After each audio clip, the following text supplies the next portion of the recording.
बोलिएगा। सभी पत्रकार बंधुओं को नमस्कार। भारतीय जनता पार्टी और प्रधानमंत्री नरेंद्र मोदी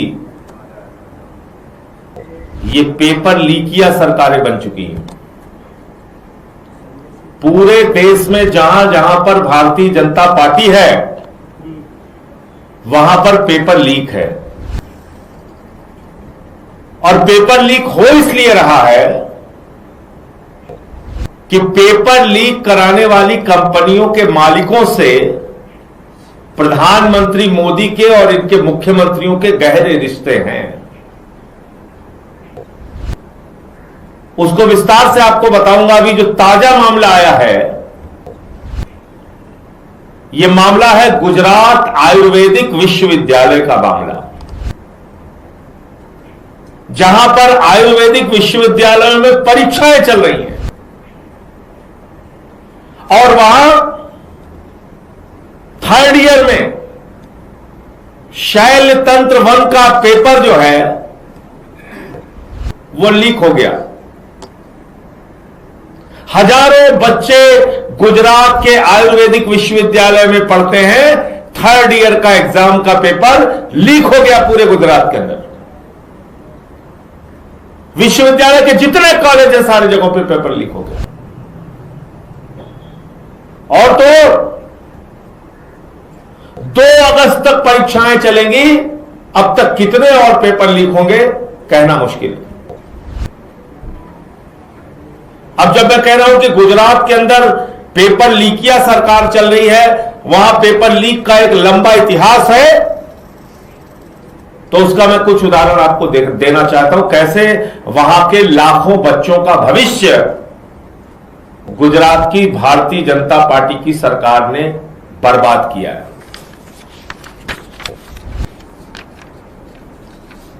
2014 में, पिछले 10 सालों का मैं पढ़ रहा हूं, 2014 में एक पेपर लीक हुआ, रेवेन्यू तलाटी का पेपर लीक हुआ। 2016-17 में फिर एक बार तलाटी की परीक्षा का पेपर लीक हुआ। 2018 में टेट और लोक रक्षक दल और मुख्य सेविका 3 परीक्षाओं के पेपर लीक हुए। टेट, लोक रक्षक दल, मुख्य सेविका। 2019 में सचिवालय के अंदर क्लर्क की भर्ती का पेपर लीक हुआ। 2019-20 में जेएमसी और एएई का पेपर लीक हुआ। 2021 में सब ऑडिटर, हेड क्लर्क, एटीडी, पशुधन निरीक्षक, पीएसआई, इन सब का पेपर लीक हुआ गुजरात में। यह 2021 में हुआ। 2022 में वन रक्षक का पेपर लीक हुआ। 2023 में जूनियर क्लर्क और डमी कांड का पेपर लीक हुआ। और 2024 में ऊर्जा कांड का पेपर लीक हुआ। यह इनका इतिहास है पेपर लीक का।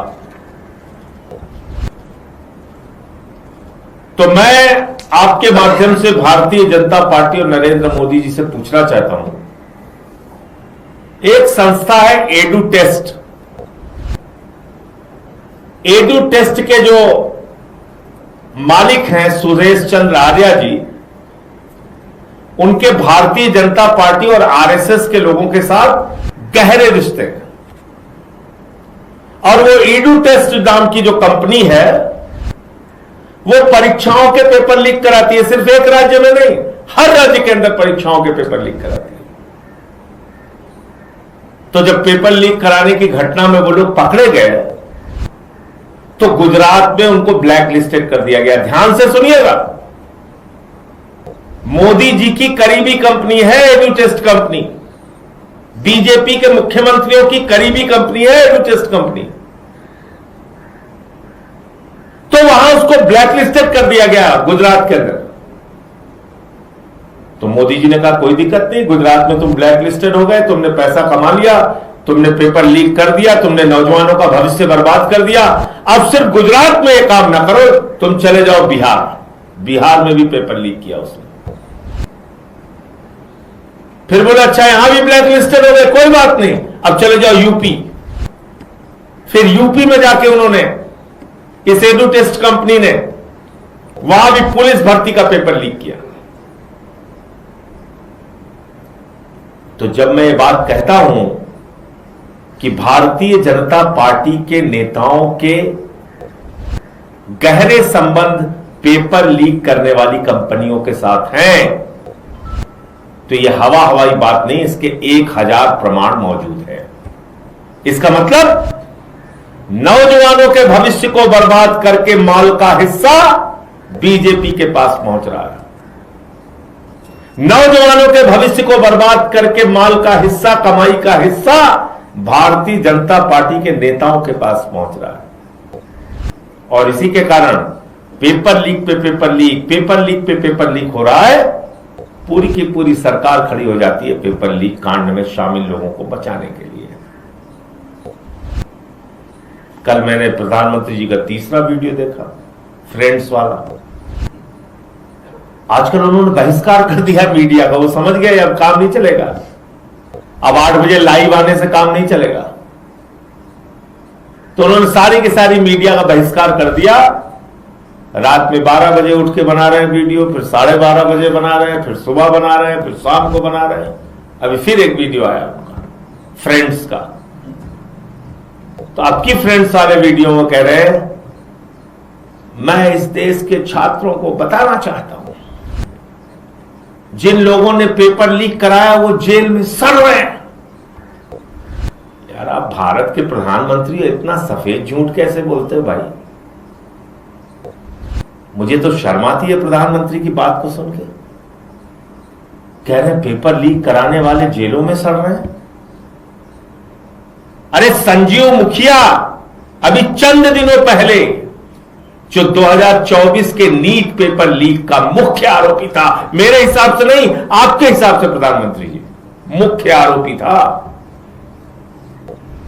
जब सीबीआई ने उसको गिरफ्तार किया था तो कहा था ये नीट पेपर लीक का मुख्य आरोपी है संजीव मुखिया। और अभी चंद दिन पहले, मेरे ख्याल से 1 हफ्ता भी नहीं बीता होगा, 1 सप्ताह भी नहीं पूरा हुआ होगा, सीबीआई ने कह दिया इस संजीव मुखिया के खिलाफ तो कोई सबूत ही नहीं है। तो कौन जेल में सड़ रहा है? 2024 के नीट के पेपर लीक में जो लोग पकड़े गए, 90 दिन में आपकी सीबीआई उनके खिलाफ चार्जशीट नहीं दाखिल कर पाई, उन सबको जमानत मिल गई पेपर चुराने वालों को। और अभी जो मुख्य पेपर चोर का आरोपी था, मुख्य आरोपी, उसके खिलाफ सीबीआई ने कह दिया सबूत नहीं। आप कह रहे हो फास्ट ट्रैक कोर्ट बनाएंगे, तो फास्ट ट्रैक कोर्ट बना लो, हवाई कोर्ट बना लो, पाताल कोर्ट बना लो, आकाश कोर्ट बना लो। भैया कोर्ट के सामने साक्ष्य दोगे तभी तो कोर्ट सजा देगी। तुम्हारी तो सीबीआई साक्ष्य नहीं दे पाती, कहती सबूत ही नहीं इनके खिलाफ कुछ। इसका मतलब मैं फिर दोहरा रहा हूं, पेपर चोरों से भारतीय जनता पार्टी के गहरे रिश्ते हैं। पेपर चोरों के उसी तरह के रिश्ते हैं जैसे प्रभु श्री राम के मंदिर में चंदा चोरों से बीजेपी वालों के रिश्ते हैं। मुझे इतनी बात कहनी थी। आपका कोई प्रश्न आप पूछ सकते हैं। आपने कहा भी केंद्र सरकार ने देख दिया है कि जो पेपर चोरी हुई है उनको सजा दिलाने के लिए फास्ट ट्रैक कोर्ट बनी है।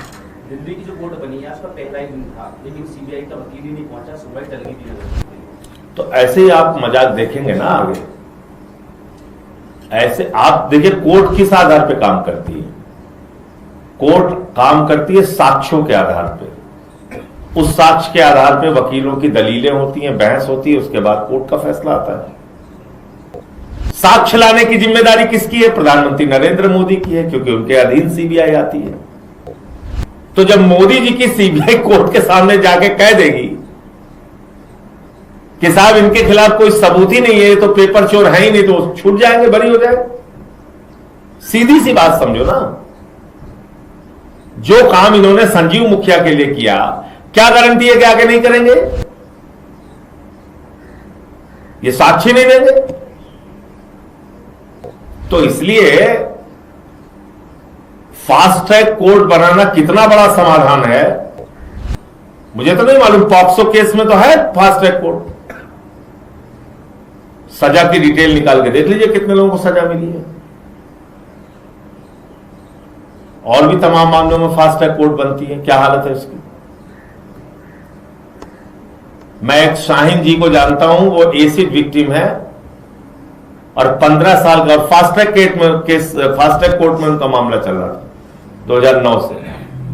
तो 16 साल के बाद अभी वो जो आरोपी था वो बरी कर दिया गया। फास्ट ट्रैक कोर्ट की बात मैं बता रहा हूं, 16 साल मामला चला। शाहीन जी एसिड विक्टिम है, यही ब्रेव सोल ऑर्गेनाइजेशन है, यही दिल्ली में रहती हैं, जाके पता कर लीजिए आप। सर आज जो है तो ये बिल कितना प्रभावी होगा और कितना कारगर होगा ये तो समय बताएगा। सर आज धर्मेंद्र प्रधान जी का पार्लियामेंट में स्वागत किया गया, वो आप बीजेपी वालों से पूछिए जो स्वागत कर रहे हैं। और सर बिल को लेकर क्या स्टैंड है हमारा? बिल को देखिए, मैंने आपको बता दिया, बिल को लेके तमाम दुविधाएं मन में हैं, तमाम दुविधाएं हैं मन में, तमाम सवाल है मन में। उन सवालों का हमें प्रधानमंत्री जी से जवाब चाहिए। हम तो चाहते हैं कि पेपर लीक पे सख्त से सख्त कानून इस देश के अंदर बने, लेकिन वो कानून प्रभावी भी होना चाहिए ना। आप ही के लोग अगर पेपर चोरी कराएंगे, आप लोग उनके साथ फोटो खिंचवाएंगे, किस सीबीआई अधिकारी की हिम्मत है पकड़ने की?